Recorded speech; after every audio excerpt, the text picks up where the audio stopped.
पोतीफर के घर का मुख्तार था, लेकिन उसके बाद वो पूरे मिस्र पे हाकम ठहरा दिया जाता है। वो मौके जो खुदा हमें देता है वो हमारी ज़िंदगी से छीन लिए जाते हैं, और आने वाला हर मौका जो खुदावंद आपको देने को है मेरे अज़ीज़ों, खुदावंद की मर्ज़ी के मुताबिक डील कीजिए। आज हम बात करेंगे हर रोज़ एक नया मौका। क्या हमारी ज़िंदगी में हर रोज़ खुदा हमें मौके फ़राहम करता है? तो मेरे अज़ीज़ों, जी हाँ, खुदा हमें हर रोज़ एक नया मौका देता है। जब हम सुबह उठते हैं तो नए दिन का खुदा हमें मौका देता है ताकि हम उसकी शुक्रगुज़ारी करें और उस दिन में खुदावंद के नाम को जलाल दें। जब हम सुबह उठते हैं तो अपने आप को सही सलामत पाते हैं, हम सांस ले रहे होते हैं, हमारे हाथ पांव सलामत होते हैं। तो मेरे अज़ीज़ों, ये वक्त होता है कि हम खुदावंद की शुक्रगुज़ारी करें। क्या खुदा ने हमारे हाथ पाँव को सलामत रखा है, हमारी आंखें सलामत हैं, हमारा पूरा बदन सलामत है? क्या हम इसको खुदावंद की मर्ज़ी के मुताबिक चला रहे हैं? क्या ये अपॉर्चुनिटी जो खुदावंद ने हमें ज़िंदा रहने की दी है, क्या इसको हम खुदावंद की मर्ज़ी के मुताबिक गुजार रहे हैं? आज हम देखेंगे मेरे दोस्तों बाइबल मुक़द्दस के कुछ स्टोरीज़ में से हम एलीकाहिन और उसके बेटों की स्टोरी को देखेंगे। खुदा उनको खिदमत का जब मौका देता है तो वो जो हैकल के दरवाज़ा पर औरतें थी उनसे हम आगोशी भी करते थे और खुदा की हदियों को लात मारते थे और खुदा की कुर्बानियों को हकीर जानते थे और अपने नफ़ा की सोचते थे। इसलिए मेरे अज़ीज़ों, खुदा ने उनसे कहानत छीन ली। खुदा ने वो जो अपॉर्चुनिटी उनको दी थी उनसे छीन ली, क्योंकि उन्होंने खुदावंद की मर्ज़ी के मुताबिक उनको डील ना किया।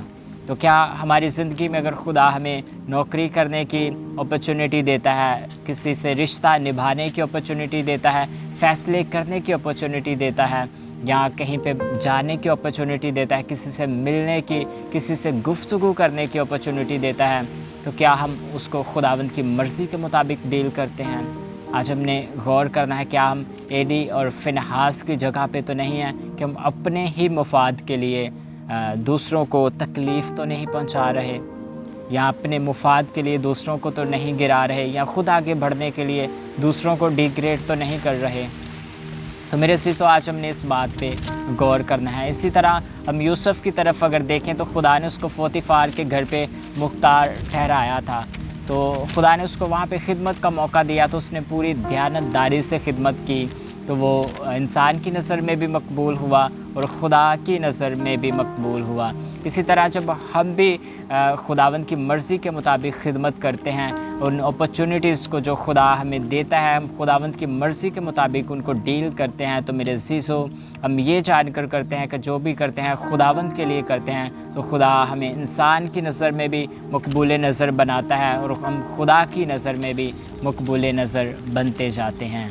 तो क्या हम एली की तरह, एली काहिन की तरह या उसके बेटों की तरह उन अपॉर्चुनिटीज़ को शैतान की मर्ज़ी के मुताबिक डील कर रहे हैं, या यूसुफ़ की तरह खुदावंद की मर्ज़ी में रहकर अपॉर्चुनिटीज़ को डील कर रहे हैं? आज हमें गौर करना है कि हम खुदावंद की मर्ज़ी में हैं, उसकी मर्ज़ी में उसके नाम को जलाल दे रहे हैं, या इब्लीस का हम साथ दे रहे हैं?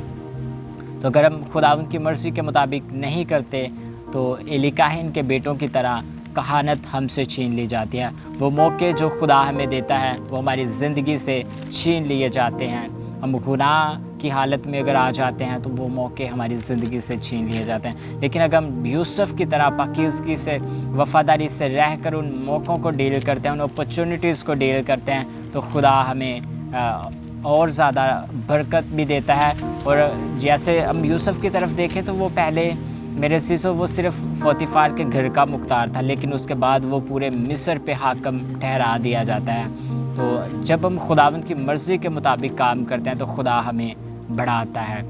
पिछले वक्त में अगर हमने कोई भी गलती की है, कोई भी गुनाह किया है, या किसी भी मौके को इब्लीस की मर्ज़ी के मुताबिक डील किया है, तो मेरे अज़ीज़ों, खुदा माफ़ करने की कुदरत रखता है। खुदावंद से माफ़ी मांगिए और आगे बढ़िए, और आने वाला हर मौका जो खुदावंद आपको देने को है मेरे अज़ीज़ों, खुदावंद की मर्ज़ी के मुताबिक डील कीजिए, ताकि आप नेक्स्ट लेवल को देखें और खुदावंद का बड़ा जलाल आपकी ज़िंदगी में हो, और आप खुदा की नज़र में भी मकबूल नज़र ठहरें और इंसान की नज़र में भी। देखते रहिए ज़िंदा गवाही।